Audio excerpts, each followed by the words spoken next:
মধ্যপ্রাচ্যের বিভিন্ন দেশের মার্কিন ঘাঁটিতে হামলার আশঙ্কায় কাতার, সংযুক্ত আরব আমিরাত, কুয়েত এবং বাহরাইন সাময়িকভাবে তাদের আকাশসীমা বন্ধ ঘোষণা করেছে। দর্শক, এর ফলে ঢাকা থেকে এসব গন্তব্যে পরিচালিত সব বাণিজ্যিক ফ্লাইট বাতিল করা হয়েছে। আর এই বিষয়ে বিস্তারিত জানাতে সেখানে এই মুহূর্তে রয়েছেন আমাদের সহকর্মী মাসুদা লাবনী। সরাসরি যুক্ত হচ্ছি তার সাথে। লাবনী, বিমানবন্দরে ফ্লাইট বাতিলের সর্বশেষ কি তথ্য রয়েছে এবং বিদেশগামী যাত্রীরা যারা সেখানে রয়েছেন তারা কি বলছেন?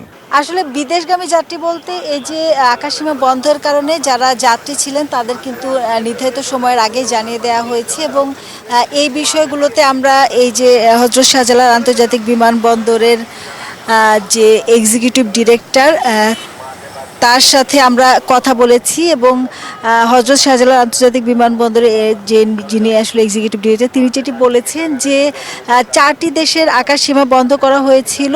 সেটি হলো মধ্যপ্রাচ্য ভিত্তিক কাতার, কুয়েত, বাহরাইন এবং সংযুক্ত আরব আমিরাত। এই দেশগুলোর যে বেসামরিক বিমান চলাচল কর্তৃপক্ষ এবং পররাষ্ট্র মন্ত্রণালয় আছে তাদের মাধ্যমে যেটি জানানো হয়েছে যে মধ্যপ্রাচ্যে যে মার্কিন ঘাঁটিগুলো আছে সেখানে হামলা হতে পারে এমন একটি আশঙ্কা থেকেই সেই আকাশসীমা বন্ধ করা হয়েছে এবং তারা যেটি জানিয়েছে যে যারা বহিরাগত যারা ভ্রমণ করবেন কিংবা বান্ডেল থাকলে প্রতি সেনমানিতে টাকা বাঁচবে।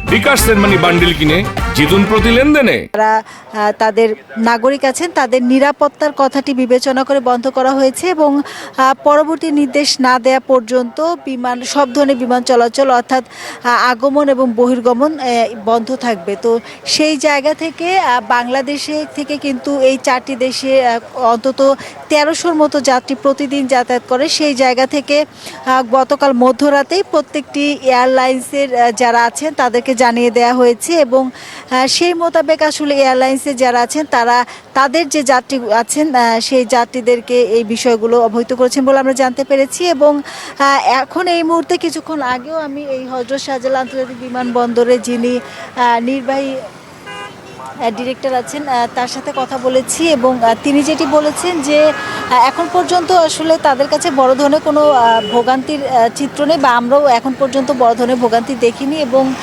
যেহেতু যারা যে এয়ারলাইন্সে যাবেন সেই তাদের থাকার ব্যবস্থা সেই এয়ারলাইন্স কর্তৃপক্ষ করে থাকে, সেই ক্ষেত্রে আসলে তাদেরকে হোটেলে থাকার ব্যবস্থা বা অন্যান্য ব্যবস্থা করে দেওয়া হয়েছে বলে আমাদেরকে জানানো হয়েছে। এছাড়া দোহার সাথে সীমিত পরিসরে যে বিমান চলাচল সেটি শুরু হয়েছে বলে আমরা জানতে পেরেছি। তো এই ছিল আমার কাছে সবশেষ তথ্য। লাবণী, আপনাকে ধন্যবাদ।